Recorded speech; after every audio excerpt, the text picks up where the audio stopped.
Continuation رہے, تسلسل رہے. وہ تو مولا ہیں, وہ مالک ہیں. اگر وہ فیصلہ کر لیں کہ نہیں بس ہو لیا جاؤ بھاگو, کون روکے گا؟ تو یہاں بھی وہی ہے کہ مسلمین, ہم کو مسلمان بنائے رکھیے. اور بعض لوگوں نے اگر یہ ترجمہ کیا کہ ہم کو مسلمان بنا دیجئے, تو ان کا کہنا یہ ہے کہ یہ شاید اس وقت کی بات ہوگی جس وقت اسماعیل علیہ السلام کو نبوت نہیں ملی, ابراہیم علیہ السلام کو نبوت نہیں ملی. مگر یہ بات دل کو لگتی نہیں. ابراہیم علیہ السلام تو نبوت کر رہے تھے پہلے سے. سمجھ میں آیا؟ اس بات میں یہاں کوئی سوال ہی پیدا نہیں ہوتا کہ ان کو نبوت نہ ملی, اس بات سے یہاں یہ کہا گیا کہ ہم کو اپنا فرما بردار بنا دیجئے. یہ وہ مفسرین بعض یہ کہتے ہیں کہ ابراہیم علیہ السلام, اچھا تیسرا ایک قول اور ہے, وہ البتہ ایسا ہے کہ وہ لیا جا سکتا ہے کہ ہم کو مسلمان بنا لیجئے. اس کا مطلب کیا ہوا کہ جو احکام اور مسائل ہم کو ابھی تک معلوم نہیں ہیں, وہ احکام اور مسائل ہم کو بتائیں اور ہم اس میں فرما برداری کریں. اس میں کوئی حرج کی بات نہیں, وہ ٹھیک ہے. جیسا کہ آگے بھی آ رہا ہے, وَأَرِنَا وَمِن ذُرِّيَّتِنَا أُمَّةً مُسْلِمَةً اللہ کے بعد وَأَرِنَا مَنَاسِكَنَا, ہم کو ہمارے مناسک بتلا دیجئے. جب وہ لفظ آئے گا میں اس کی تشریح کروں گا. وَمِن ذُرِّيَّتِنَا أُمَّةً مُسْلِمَةً لَكَ, اور ہماری نسل سے دعا کون کر رہے ہیں؟ کون دعا کر رہے تھے؟ ابراہیم. اور ان کے ساتھ کون ہے؟ اسماعیل. حضرت اسحاق تو یہاں نہیں ہے.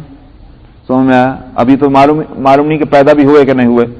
پیدا ہو بھی گئے ہوں, جیسا کہ بعض گویوں کا یہ کہ کم از کم تورات اور کی روایت سے معلوم ہوتا ہے کہ دونوں میں جتنا بڑا فرق ہے اس کے لحاظ سے اسحاق علیہ السلام پیدا ہو چکے ہوں گے جس وقت بیت اللہ کی تعمیر ہو رہی تھی یہاں.